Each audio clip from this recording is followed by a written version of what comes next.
You're listening to Trance Report with Dwanna Paul, a bi-weekly podcast featuring spiritual science, paranormal, and UFO news. I'm your host, John Kelly. Dwanna Paul, it's great to have you back. Once again, it's great to be back, John. Good to hear your voice. You've been in the Dallas area for some time, and are you surprised when you hear so many different reports of hauntings, or do you come to expect that Dallas generally plays host to a lot of supernatural incidents? Well, I don't know if it's Dallas or if it's just the world at large.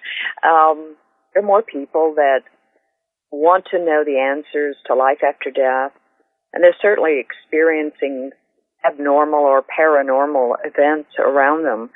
And again, I say that's from the thinning of the veil and the awareness that there is TV shows, there's more information now about these subjects. So the curiosity has been heightened to the general public, and it's just like, well, I want to know more. Can you tell me more? How do I do this? What's happening with me?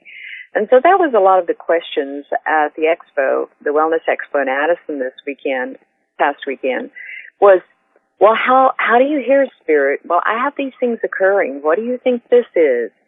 And so we answered a lot of questions. Some of them I think can be explained away, but some can't be explained away as normal. I would say they're paranormal. Now, you also took your team out to an investigation at one of the haunted sites. What kind of things did you discover?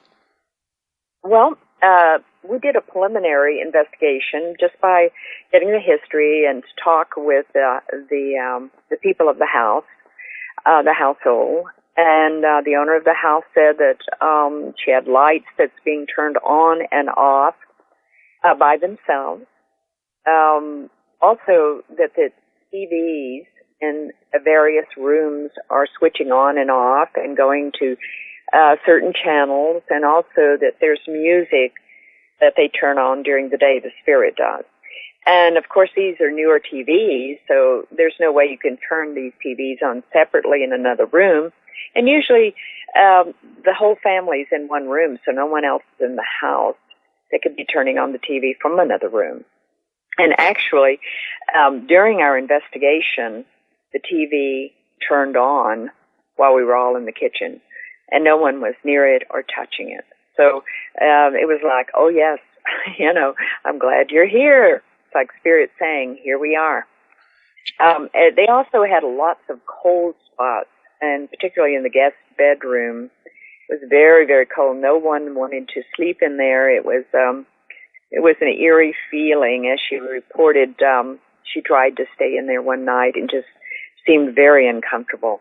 She's heard her name called when there's no one else in the house, and just feeling like she's being sort of watched or followed. Very uncomfortable. But we did set up equipment, recording equipment for EVP, which is electronic voice phenomena. And you can hear it on electronic, Spirit's voice on electronic equipment better than sometimes you can hear it with your own physical ears. So we also got some electronic voice phenomena. We had EMF meters, cameras, and so we did a thorough investigation of the house and the energy. And, of course, I was using my mediumship ability to feel the energy of the house. And a lot of energy there.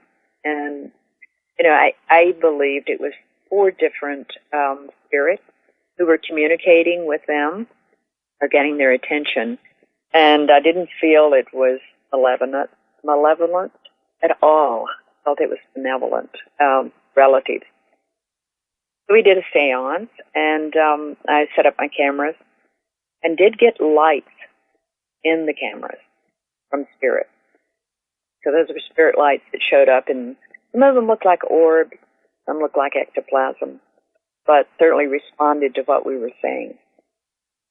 Very interesting. Always great to hear from you, Dwanna. You'll be listening to Dwanna Paul from DwannaPaul.com, talk about trance mediumship, haunted investigations, always fascinating information. I'm John Kelly, and this is Trance Report with Dwanna Paul, bi-weekly podcast featuring spiritual science, paranormal, and UFO news. Listen to our archives at trancereport.com, and we'll be back again in 2 weeks.